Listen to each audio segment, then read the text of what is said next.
welcome to The Force Always. This is sort of a weekly show. But anyway, I've just seen The Fall Guy in theatre right now. This is the review for The Fall Guy. Now, let me tell you straight off the bat, this is a 6.9 out of 10. That's right, 6.9 out of 10. It's a highly entertaining, action-packed, fast-paced film. The two leads, Emily Blunt and Ryan Gosling, whoops, nearly forgot his name, definitely have a great chemistry together. They work in this film in a romantic and action sort of pack sort of thing very well. I think they're actually also two good leads just in any film, especially Ryan Gosling being the hot guy at the moment for the movies he's doing right now in this last year or so. I think this story is, without giving much away, it gets right into it, and it's just not enough time to invest in the actual characters, I think, and the situation they have. It is explained. It sort of has you catch up with it throughout the film. It's very fast paced, and especially in the action sequences. I think the pacing is probably a little bit too fast. It's great to have great pace, but too fast or too slow is just too much in two different ways. But I think it's definitely a great film to watch at the cinema. It's very entertaining.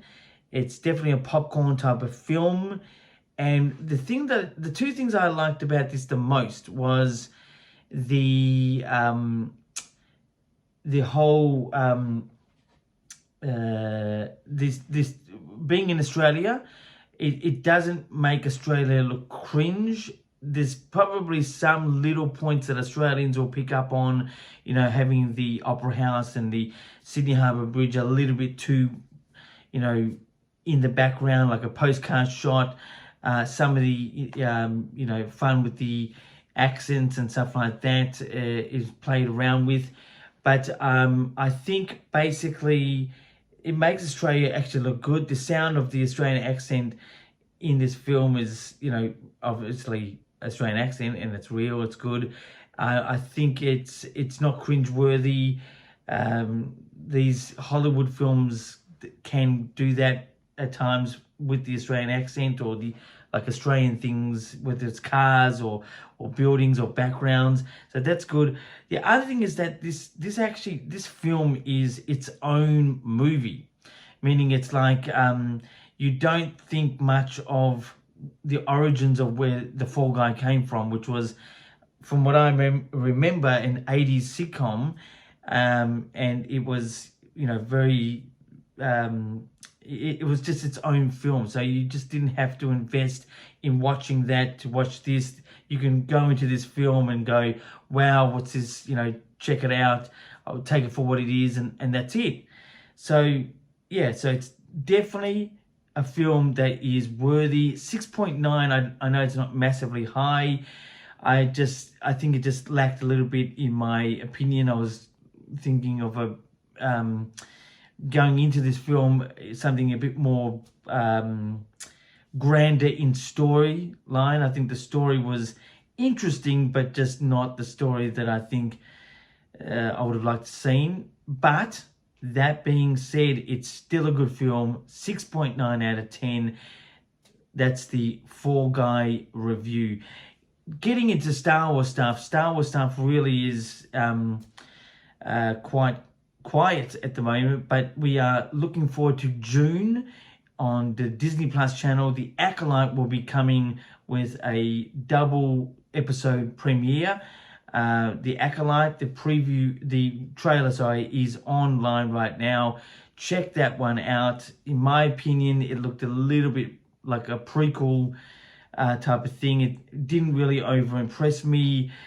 you know, I'm wishing that it's going to be a real dark and twisted type of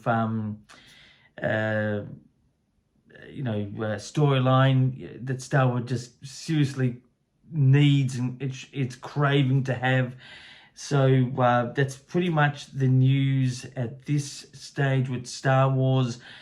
This being a Star Wars channel, that's why I'm talking about Star Wars. And the reason why I went to see The Fall Guy, just a Star Wars guy, just a regular kid like me, seeing The Fall Guy, what you think from a Star Wars guy or kid perspective.